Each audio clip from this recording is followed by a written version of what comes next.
Buenos días. El día de hoy nuestro grupo va a hablar sobre la hipotermia, su impacto en la salud y su relación con el cambio climático. Este grupo está compuesto por Ángela María Delgado, Jorge Luis Ordóñez, Santiago Bejarano y quien les habla, María Isabel Ramírez. El concepto general de la hipotermia. La hipotermia se define como la pérdida de calor del cuerpo de una forma más rápida a la que éste lo produce, que tiene como consecuencia una disminución de la temperatura corporal. De la hipotermia pueden haber tres tipos: grave, moderada y leve. La leve va desde los 35 hasta los 33 grados centígrados. La moderada va desde los 36 a los 30 y la grave es menor a los 30 grados centígrados. Como sintomatología general se tiene que a los 35 grados centígrados hay una vasoconstricción periférica de los capilares distales del cuerpo y hay escalofríos. A los 34 grados hay una disminución de la frecuencia cardíaca, de la frecuencia respiratoria, que tiene como consecuencia una disminución en la presión parcial del oxígeno.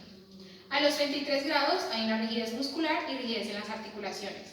A los 30 grados hay pérdida del habla, pérdida de la conciencia y a los 28 grados o menos puede haber un paro cardiorrespiratorio o muerte cerebral.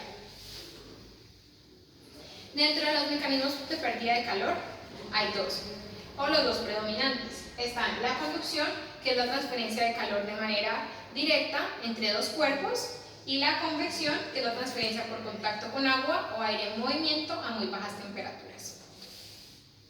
La etiología, que es el estudio de la causa de una enfermedad o de una condición en el cuerpo, pueden ser de dos tipos en la hipotermia: inducida y accidental. Inducida es con fines terapéuticos o quirúrgicos o como una complementariedad de la anestesia, y la accidental es por exposición al frío, por exposición al frío durante un tiempo determinado o durante un largo periodo de tiempo sin tomar las medidas pertinentes o sin la protección adecuada.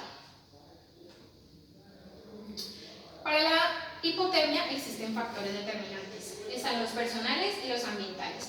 Dentro de los personales están la climatización, están la constitución física, la edad, el sexo y los hábitos de la persona. Dentro de los ambientales están la clase de trabajo, la temperatura del aire, velocidad del aire, humedad del aire, temperatura radiante, intensidad y periodo de tiempo y equipamiento de vestuario. Dentro de esta imagen se puede observar o se puede hacer una relación a cómo la hipotermia afecta de la siguiente manera: a personas mayores de 60 años, ya que su pérdida de masa muscular evidencia un tejido más delgado, lo que hace que el tejido adiposo no sea tan grande en el cuerpo, y se conoce que la grasa es un aislante de calor, lo que tiene como consecuencia que esto sea más delgado y tenga más interacción directa con el ambiente y sus cambios. Al igual que en los neonatos durante su primera semana de vida, ya que cuando nacen no tienen bien desarrollado su sistema termorregulador, no está del todo maduro, y como consecuencia estos deben estar abrigados durante su primer periodo de tiempo. Al igual que en la parte de constitución física, una persona con menor masa muscular se va a ver más afectada que una persona con mayor grasa muscular, pero sobre todo lo que más impacta es la cantidad de grasa que tenga en el cuerpo, ya que, como se mencionó anteriormente, este funciona como un aislante de calor, como un aislante de frío, perdón. Centrándonos en una teoría ecológica, nosotros vamos a hablar acerca de cómo se puede establecer las formas de evitar que ocurran casos de hipotermia. Para eso debemos establecer los factores fundamentales, como son estos tres factores, como son el medio, la fuente y el individuo. Como medio tenemos los factores que no podemos controlar. Entre estos encontramos la velocidad del aire, la temperatura a la cual está el aire, la densidad relativa del aire, que son factores que dependen del medio en el cual se encuentra. Por otra parte tenemos la fuente. Cuando nos referimos a este factor, nos referimos a los controles que se pueden hacer, tales como la vestimenta o todo aquel factor externo que le puede otorgar calor a la persona. Por otra parte tenemos al individuo, que depende de los hábitos que tenga ella, y esto contribuirá a una prevención de casos de hipotermia. Esto es fundamental, ya que lo anterior nos permite aseverar que si se tiene un conocimiento previo de qué es la hipotermia y de la preparación que se debe llevar ante esta condición, se reducirán los casos a nivel global. Los síntomas generales de la hipotermia varían de acuerdo a la intensidad, pero nosotros hablamos de unos síntomas básicos o bases de los cuales se parten, y son los primeros síntomas que se manifiestan. En estos son la vasoconstricción, la piloerección y los escalofríos. Primero, los escalofríos se producen porque el cuerpo responde fisiológicamente al frío, generando contracción muscular involuntaria de los músculos agonistas, y esto lo genera con tal de producir a partir de energía cinética calor. Por otra parte, tenemos la vasoconstricción, que se genera hacia la periferia, la cual evita que el flujo sanguíneo se vaya hacia las zonas más distales del cuerpo, con tal de que, todos los órganos importantes, como son el corazón, los pulmones, el cerebro y los riñones, se mantengan con sangre oxigenada y que pueda ser utilizada por ellos. A su vez, tenemos una bradicardia. La bradicardia es la disminución del pulso, dado que el cuerpo va a empezar a tratar de volver a su homeostasis, disminuyendo su capacidad metabólica con tal de volver al equilibrio. En la fisiopatología nosotros tenemos diferentes afectaciones.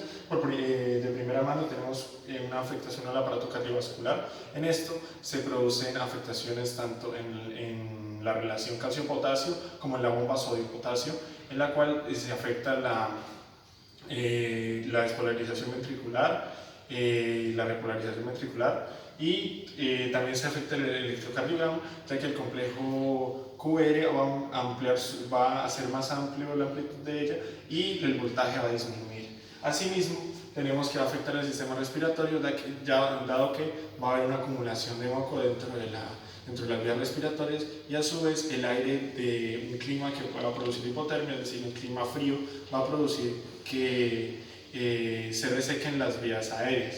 A su vez, también se produce que se reduce la agudeza mental, dado que la temperatura, mediante disminuye 1 grado centígrado, la difusión de sangre va a disminuir aproximadamente de 6 a 7% a medida que pasa el tiempo.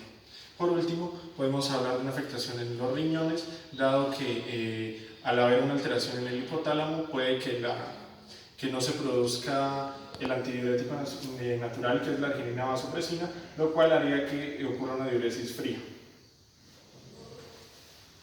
De acuerdo a los factores mencionados anteriormente en la fisiopatología, se establece que hay un desequilibrio ácido-base, es decir, que hay una alteración en el pH, en donde generalmente las personas que son afectadas por hipotermia producen una acidosis mixta. La acidosis mixta consta en que el nivel de bicarbonato disminuye y la presión parcial de CO2 aumenta. ¿Por qué aumenta la presión parcial del CO2? Porque se da por la depresión de la respiración, que como fue mencionado anteriormente, se da por la disminución de la temperatura corporal. Esto produce un impacto metabólico debido a la disminución del pH, es decir, cuando la persona se encuentra en acidosis, que lo que provoca es una disminución del sistema inmunológico, favoreciendo la calcificación de los vasos sanguíneos, disminuye la masa ósea y muscular, produce fatiga crónica, dolores y espasmos musculares y cansancio generalizado. Además de que los órganos más afectados son los pulmones y los riñones. Los pulmones porque son los encargados del intercambio gaseoso de oxígeno y dióxido de carbono. Como el organismo no es capaz de inspirar la cantidad de oxígeno necesaria, se acumula gran cantidad de dióxido de carbono y por esto aumenta la presión parcial de CO2. Y en los riñones son los encargados de eliminar el bicarbonato, y como la persona padece una diuresis fría, como lo mencionaba anteriormente, ella elimina demasiado bicarbonato, por lo tanto hay mayor cantidad de CO2 dentro del organismo. Y en cuanto a los eritrocitos, también se ve relacionado con el oxígeno, debido a que estos no transportan el oxígeno necesario para que los órganos cumplan su función adecuadamente. Para diagnosticar una hipotermia es necesario tomar la temperatura corporal. Cuando se trata de una hipotermia leve es posible hacerlo con un termómetro de mercurio, pero cuando se trata de una hipotermia moderada o grave se debe hacer con un termómetro electrónico, debido a que el termómetro de mercurio probablemente no lea esa temperatura tan baja y dé un resultado erróneo. Posterior a eso se debe evaluar si la persona tiene intoxicaciones, sepsis o mixedemas, y también identificar el lugar o el ambiente en el que fue encontrado para determinar si la persona sufre hipotermia por una lesión en el hipotálamo o porque se encontraba en unas condiciones ambientales que no eran óptimas. Para finalizar, se puede hacer un análisis de sangre que este arrojará los resultados si la persona que está sufriendo hipotermia, las razones por las cuales está sufriendo hipotermia y qué gravedad tiene en el organismo esa afección. Posterior a diagnosticar el diagnóstico, se dan los tratamientos generales que se dividen en prehospitalario y post a la atención prehospitalaria. Durante la atención prehospitalaria, se debe alejar a la persona del frío, si es posible cubrirla con mantas, hacerlo. En caso de que tenga ropa mojada, retirársela, evitar que la persona esté en contacto con el frío y controlarle la respiración. Durante la atención médica, debe calentarse pasivamente, si es posible inyectarle por vía intravenoso líquidos. Generalmente se utiliza solución salina entre los 35 y 39 grados centígrados, irrigación, calentamiento de las vías aéreas y en caso tal, un calentamiento sanguíneo.